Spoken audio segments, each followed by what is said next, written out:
The song Hexagram Conflict teaches us not to become entangled in lawsuits and disputes with others. Instead, it encourages us to engage in a deeper kind of litigation, a trial within ourselves. We should constantly examine our own hearts, reflect on our motives, and honestly question ourselves.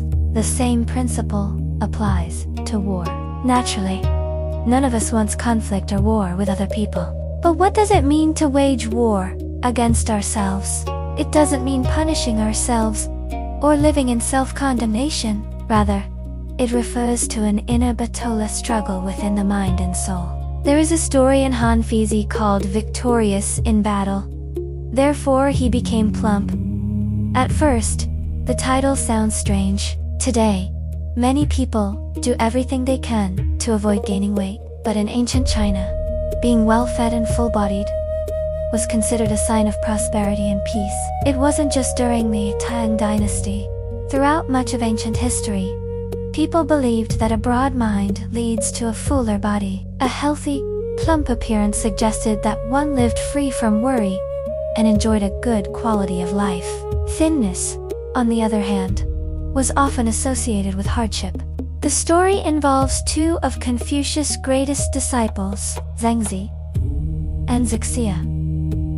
Confucius is honored as the greatest sage, and among the 4 sages of the Confucian school, Zhengzi is one of the most revered. One day, Zhengzi visited Zixia and found him dark, gaunt, and noticeably thin. Sometime later, he saw him again. This time Zixia looked completely different. His complexion was bright, his face was full, and he appeared relaxed and healthy.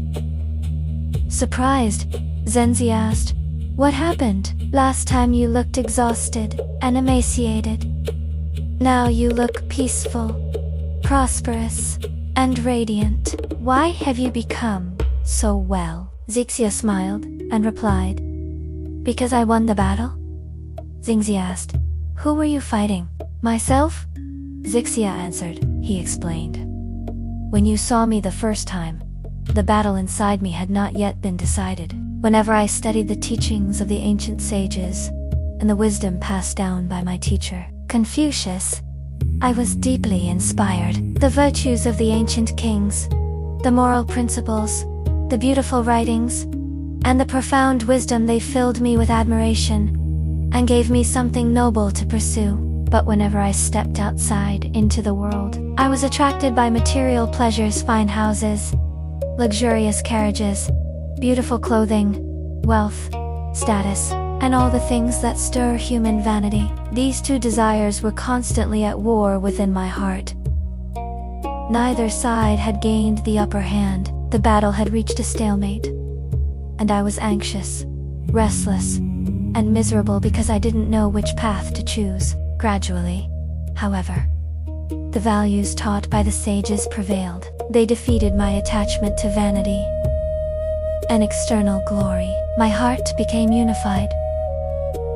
The distractions faded away. This story teaches us something incredibly important. A person needs an inner conviction, a guiding principle so strong that unnecessary distractions gradually disappear. Once your heart is focused on what truly matters, you can devote yourself completely to that path.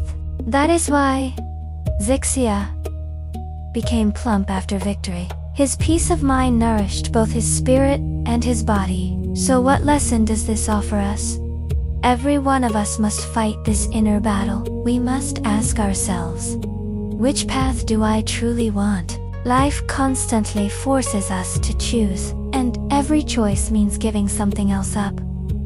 People make different choices because their values differ. Truth itself may be constant, but our value systems are not. As an old Chinese saying goes, some travel through the night to compete in the imperial examinations, while others resigned from office and returned happily to their hometown.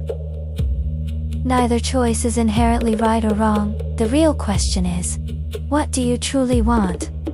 Notice that it is what you want, not what society expects you to want. Too often, we allow ourselves to be carried along by outside expectations. People tell us, at your age, you should have this. At this stage of life, you should be pursuing that. But how often do we stop and honestly ask ourselves, is this really what I want? That question itself begins an inner battle, and the outcome of that battle depends entirely on your original, heart-sure, authentic self.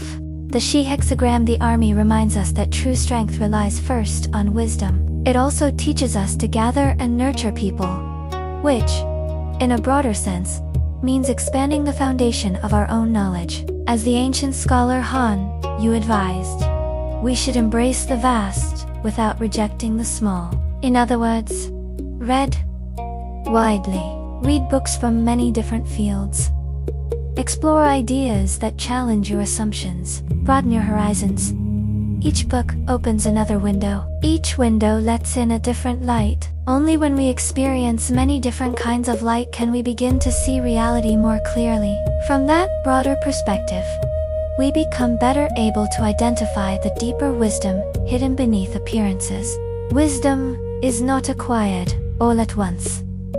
It is refined over time, much like purifying precious metal. The larger the body of knowledge you absorb, the greater the amount of wisdom you can eventually distill. Of course, while we should read broadly, we should never neglect the classics.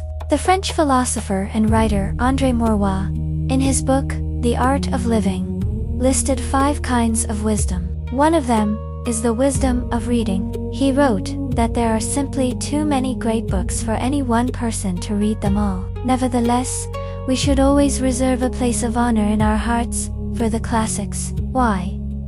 Because, as he explained, one person may misjudge a book, an entire generation may misjudge it, but humanity as a whole rarely does. A true classic is a work that transcends time, culture, and nationality. It carries wisdom across generations and continues speaking to people centuries after it was written. Earlier, when discussing the song Hexagram, we mentioned the legend of King Humans II, who encouraged the use of parchment so that people could record legal documents and disputes. The very same parchment, however, was also used to preserve one of humanity's greatest treasures of wisdom, the Talmud.